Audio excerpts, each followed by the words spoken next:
صدق الله مولانا العظيم وصدق رسوله النبي الكريم ونحن على ذلك لمن الشاهدين والشاكرين والحمد لله على رب العالمين. اللهم صل على سيدنا ومولانا محمد صلاة تنجينا بها من جميع الأهوال والآفات وتقضي لنا بها من جميع الحاجات وتطهرنا بها من جميع السيئات وترفعنا بها عندك أعلى الدرجات وتبلغنا بها عندك أقصى الغايات من جميع الخيرات في الحياة وبعد الممات إنك على كل شيء قدير. میرے محترم بزرگوں اور عزیز ساتھیوں، آج میں آپ لوگوں کے سامنے عید الاضحیٰ کے متعلق کچھ باتیں عرض کروں گا. دعا کیجیے کہ اللہ رب العزت مجھے صحیح کہنے کی توفیق عطا فرمائے اور ہم سب کو اس پر عمل کرنے کی توفیق عطا فرمائے. سنتیں پڑھنے کا موقع دے دیا جائے.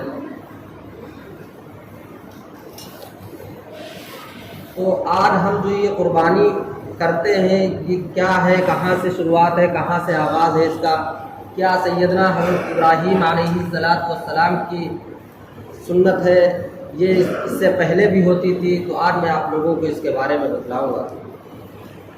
تو حضرت آدم علیہ السلام اور حضرت حوا علیہ السلام کی بیوی، تو وہ جب حمل جنتی تھی تو ان کے ساتھ ایک لڑکا اور ایک لڑکی ایک حمل میں ساتھ میں ہوتے تھے. جب حمل ہوتا تھا تو لڑکا اور لڑکی ایک ساتھ جنم لیتے تھے. وہ جو لڑکا اور لڑکی ایک ساتھ ہوتے تھے وہ بھائی بہن کہلاتے تھے.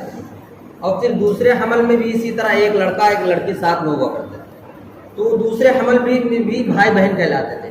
اب اس بھائی بہن کا رشتہ آپس میں نہیں ہو سکتا تھا اور اس بھائی بہن کا رشتہ آپس میں نہیں ہو سکتا تھا. تو حضرت حوا علیہ السلام کے حابیل اور قابیل دو لڑکے پیدا ہوئے. حابیل کے ساتھ ایک کالی کلوٹی لڑکی پیدا ہوئی اور قابیل کے ساتھ ایک خوبصورت لڑکی پیدا ہوئی. تو حابیل کی شادی اب قابیل کے ساتھ جو لڑکی پیدا ہوئی ہے خوبصورت، اس کے ساتھ طے ہو گیا. یہ ایک شریعت تھی اس زمانے کی کہ اس کے ساتھ طے ہو گیا.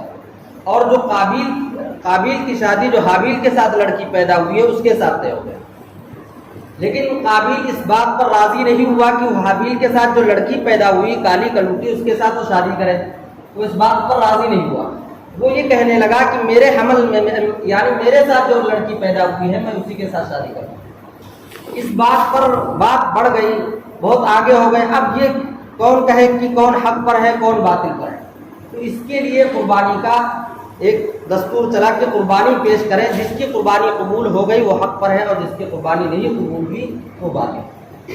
اب یہ قربانی کا کیا دستور تھا اس وقت دستور یہ تھا کہ جس کے پاس جو چیز بھی ہوتی، چاہے وہ غلے کی شکل میں ہوتا یا جانور کی شکل میں یا مال کی شکل میں، جس بھی صورت میں ہو، وہ اپنی قربانی کو لے جاتے اور کسی اونچی جگہ پر پہاڑی وغیرہ پر رکھتے اور اوپر سے آگ آتی اور اس کو خاکستر کر دیتی، جلا کر چلی جاتی. تو جس کی قربانی کے ساتھ یہ معاملہ ہوتا اس کی قربانی کیا ہو جاتی؟ قبول ہو جاتی. چنانچہ وہ حابیل اور قابیل دونوں اپنے اپنے قربانی لے کر چلے. حابیل نے بڑھیا سا دمبا خریدا اور اپنے دمبے کو لے کر چلا، اور قابیل گھر کا اناج جو تھا وہی اناج اس نے لے لیا اور لے کر چلے. پہاڑی پر پہنچتے ہیں، حابیل بھی اپنے دمبے کو لٹا دیتے ہیں اور قابیل اپنا جو اناج لے گئے تھے وہ رکھ کے چلے آتے ہیں. اب دونوں لوگ واپس آتے ہیں.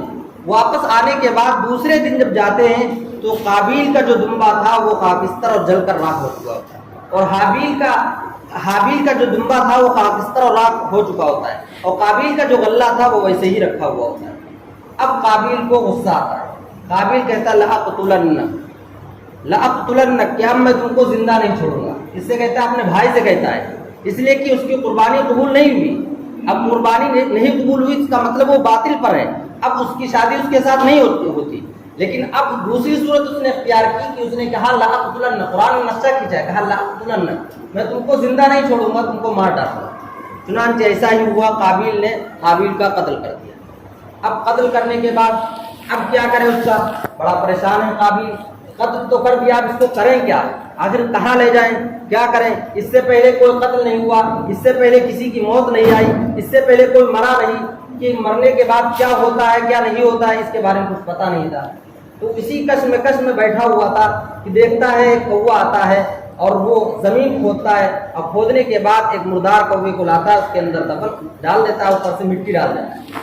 تو قابیل کے ذہن میں بھی یہ بات آ گئی شاید کہ ایسے ہی کرنا چاہیے، وہ بھی ایک گڑھا کھودتا ہے اور گڑھا کھودنے کے بعد اس کے اندر حابیل کو ڈال دیتا ہے اور اوپر سے مٹی ڈال دیتا ہے۔ تو یہ وہاں سے قربانی کا آغاز ہوا۔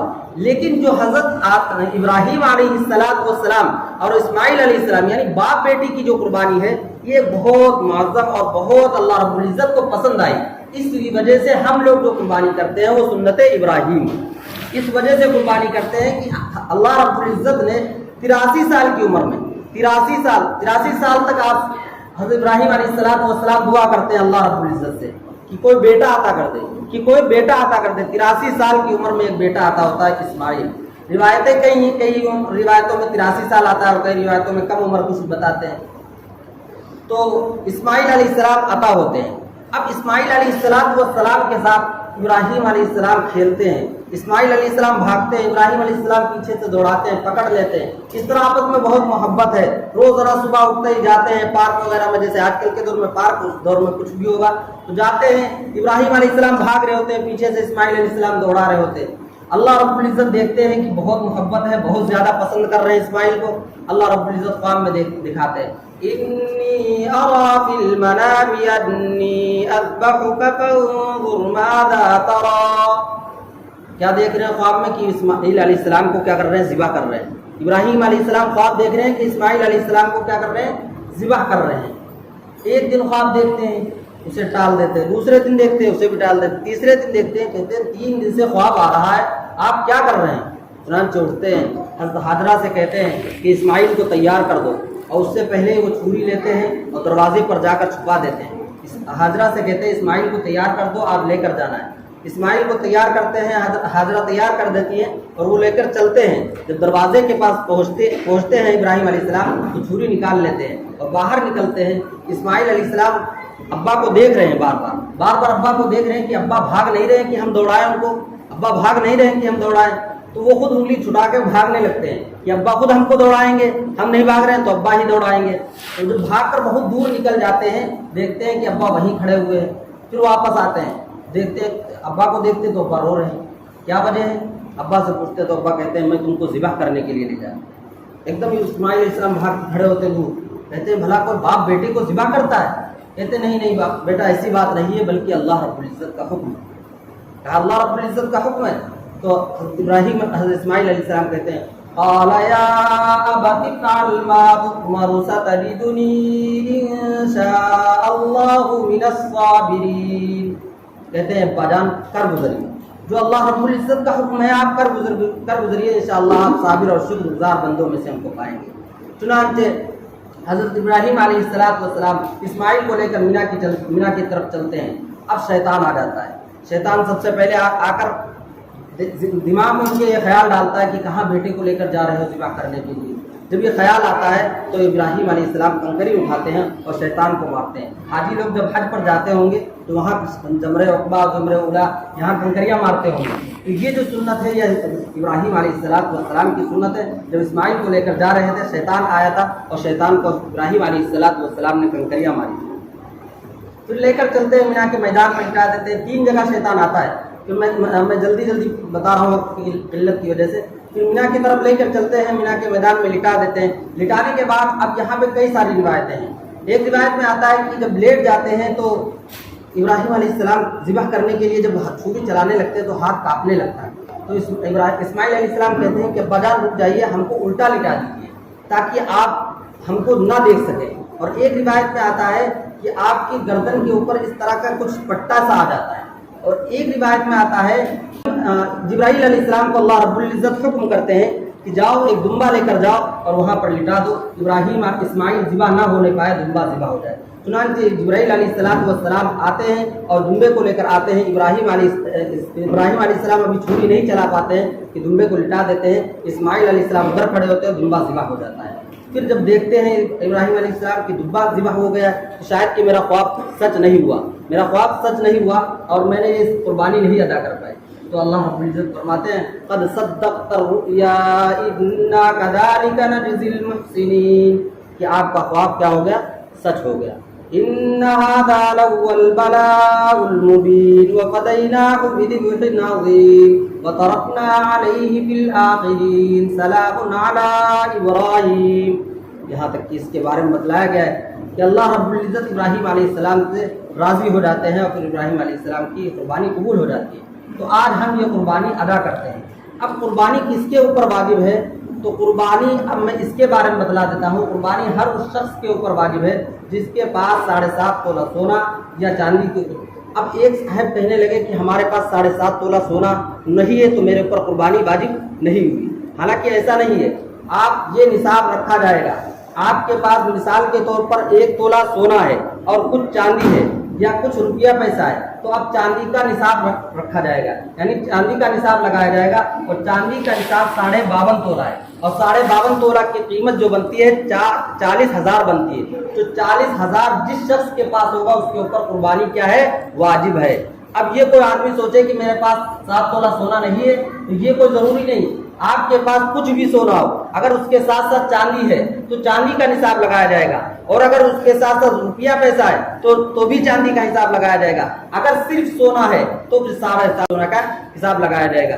اس لیے جس کے پاس بھی 40,000 روپیہ ہوگا اس کے اوپر کیا ہوگی؟ قربانی واجب ہوگی۔ اب چاہے وہ مرد ہو یا عورت ہو، عورت کے اوپر الگ قربانی واجب ہوگی، مرد کے اوپر الگ قربانی واجب ہوگی۔ مرد یہ نہ سوچے کہ ہم نے اب قربانی ادا کر دی تو ہماری بیوی کی طرف سے ادا ہو گئی، وہ اس کی طرف سے ادا ہوگی۔ اگر وہ مالک ہے 40,000 روپئے کا تو وہ اس کی طرف سے ادا ہوگی، اور بیوی الگ مالک ہے سونے چاندی کی زیورات کی تو بیوی کی طرف سے الگ قربانی دینی پڑے گی۔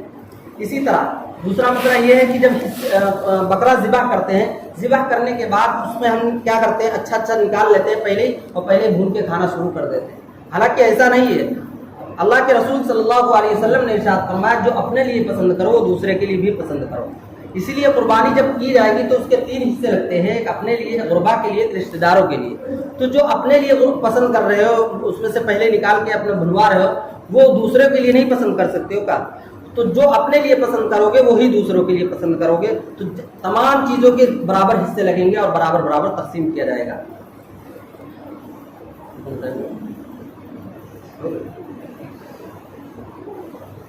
تو اچھا ایک بات اور بتلا دیں، عید الاضحیٰ کی نماز یہاں انشاءاللہ 6 بجے ادا کی جائے گی۔ مسجد تقیہ میں عید الاضحیٰ کی نماز انشاءاللہ 6 بجے ادا کی جائے گی، اور جو قربانی سے متعلق کوئی بھی مسئلہ معلوم کرنا ہو تو معلوم کر سکتے ہیں۔ تو میں یہیں پر ختم کرتا ہوں۔ اللہ رب العزت ہم کو عمل کی توفیق عطا فرمائے۔ باقی دعوانا الحمدللہ رب العالمین۔ آپ لوگ سنتے رہو۔